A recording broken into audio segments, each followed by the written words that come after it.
के मती बा तो वो मती के सुंदर मती कहल जाला। एक प्रकार से पांचों भाई के मती बा तो परिवार में एकता बा।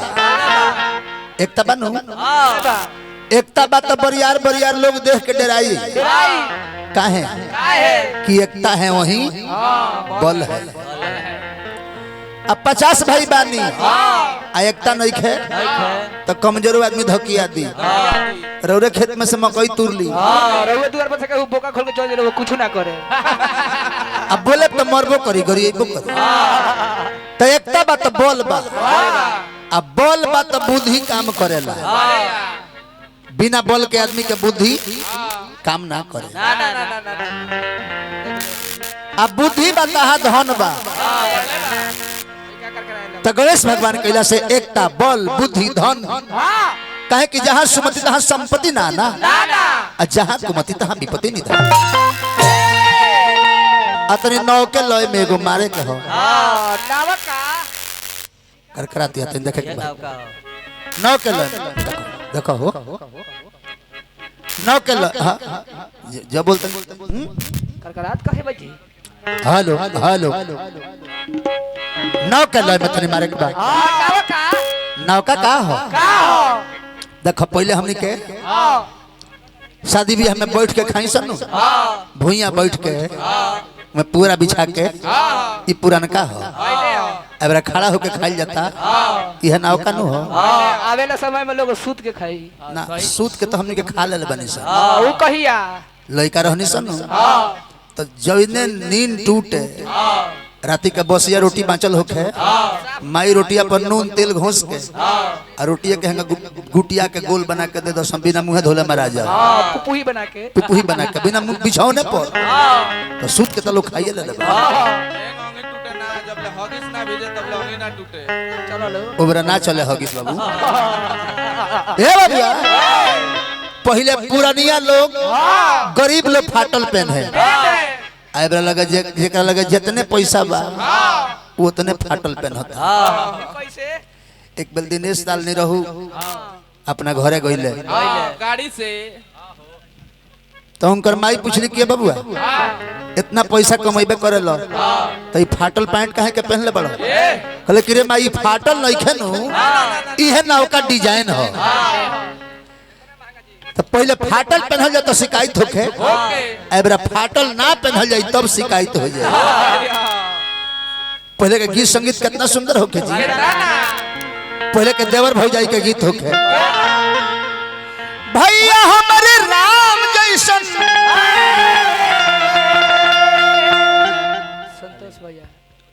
संतोष भैया सिपाही जी 100 रुपया के देले बनी 100 रुपया के पुरस्कार दिले बनी बहुत लयदार बनी हार्दिक अभिनंदन बा प्रणाम करब हम बहुत लयदार बनी नौ चला दी ठीक रही हमरा देश के रक्षा रौरे सबके हाथ में बा। तो पहले के गीत संगीत होके भैया हमारे राम जैसन भौजी हमारी सीता गुरु के वचन जैसे रामायणी और गीता हमारी भैया हमारी भौजी पहले के देवर भौजाई के सीता बुझे भाई के राम बुझे भौजाई के बुझे कि ई माई के बराबर बाड़ी आये बड़ा गीता होता रह जावना के डर उहे हो गइल बात रात टोला में कांड बरियार हो गइल तनी सुन लो आ लेके भौजी के देवरे फरार हो गए जोरे देव जननी बलमुआ पटना बा आ देवरा चटना दही चटना हां तो नाव के मार देबे गीत आई रहेगो कि गुजर ले नजरी से जब ते गुजरिया धड़कल जोरे से कदो ये कहीं को दिल बट सीना के भीतरिया उहो दिल लगल बतोरे से ये कहे के बा गुरुजी सुमरन वंदना दू गो ना हो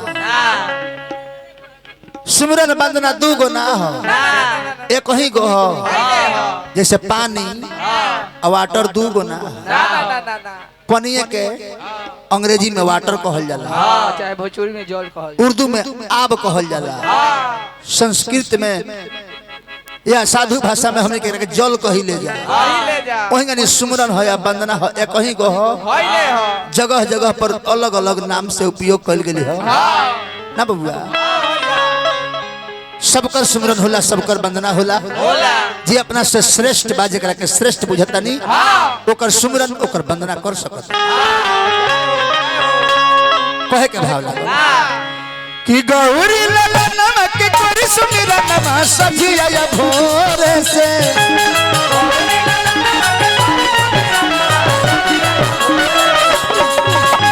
गौरी लाला नमक के कोरी सुमिरन नमा सजिया या भोरे से,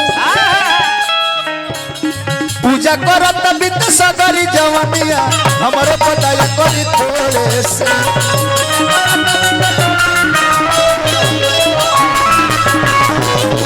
पूजा करत बित सगरी जवनिया हमरो पताया करी थोड़े से।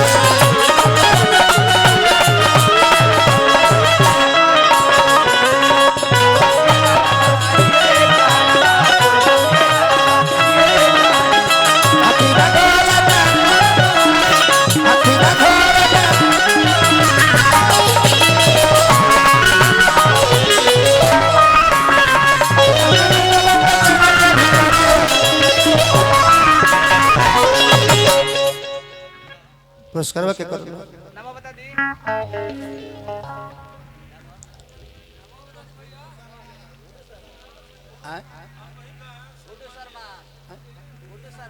श्री गुड्डू शर्मा जी, लुड्डू शर्मा जी पुरस्कार दिल बनी। हाँ एंगन तेज बोलो तब न सुनाई हम। बेंजी वाला क्या बजौले है? बेंजी वाला कितना निमन बजौले है गाना, बोल बम का नारा बा, इहे एक सहारा बा। सही बात। मास्टर का मतलब ही है भाई व्यास जब भजन गावत रहे अब मास्टरों भजन बने है तो लोग कही कि जाए दो, जितना निमन व्यास उतना निमन बेंजी मास्टर। व्यास भजन गावत रहे तो बेंजी वाला भजन बजावत रहे। आया कहो व्यास वालो गाय लो के गणेश जी आई ना, लड्डू के भोग लगाई ना, तो बेंजी वाला बजे है कि नैहर से मिलल बा पलाई के पलंग करे चोई जननी तो लड़का बाबा सकलस के बाबा कबो कबो भक्त लोग भी भगवान के फेर में डाल दिला ये बाबू जननी। एगो हेंगा भक्त रहे, भगवान के तपस्या कैलस, भगवान दर्शन दिले कहले कि हमरा के खूब अमीर बना दी, खूब अमीर बना दी हमरा के। भगवान कहले कि बनाइए दे। बोला कितना चाहिए? 10 लाख मांगबो तो तारा गांव भर के लोग के 20-20 लाख दे। 10 गो बेटा मांगबो तो तारा गांव भर के लोग के 20-20 गो बेटा दे। कलश की आही दादा, तो हम गरीब कहाँ, हम अमीर कहाँ होके? हमरा होई 10 लाख, हमरा गांव भर के लोग के 20-20 लाख होई तो हम गरीबे नहीं रहे। कलश की हो तो तपस्या के यह फल देता रहो तू, हमरा के देबा 10 लाख, गांव भर के लोग के देबा 20-20 लाख।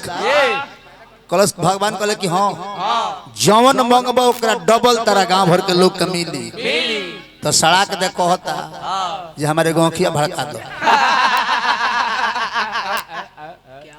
अब जान जाए जे वो करे एगो खत्म, गांव भर के लोग के दोनों खत्म। वही गांव के ब्याज जी आई, दोनों जना वही गांव के हई लोग। नमन बो जननी। आ तब कहता कि हमरा दुआरिया पर एगो इनार खोनवा दो।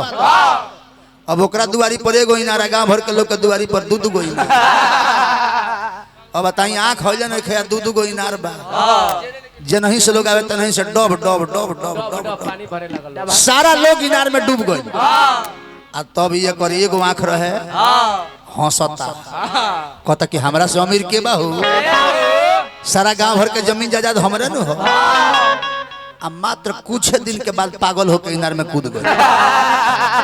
ऐसे इंसान के स्वार्थी ना बने के चाहिए, परमार्थी बने के चाहिए। जननी तो लड़का कहल के बाबा हमारो पर दया दरसाई बाबा हमारो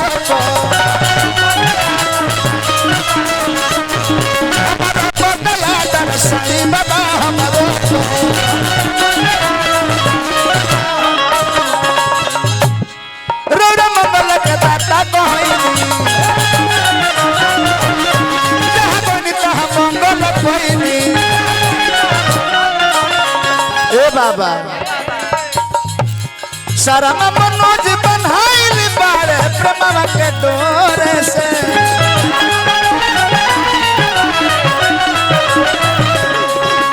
शरम मनोज बन्हाइल बारे प्रेमवा के डोरे से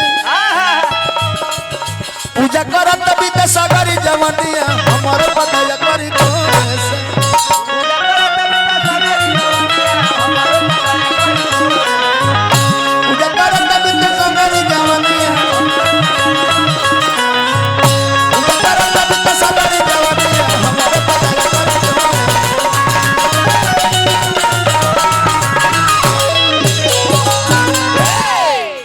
भक्त का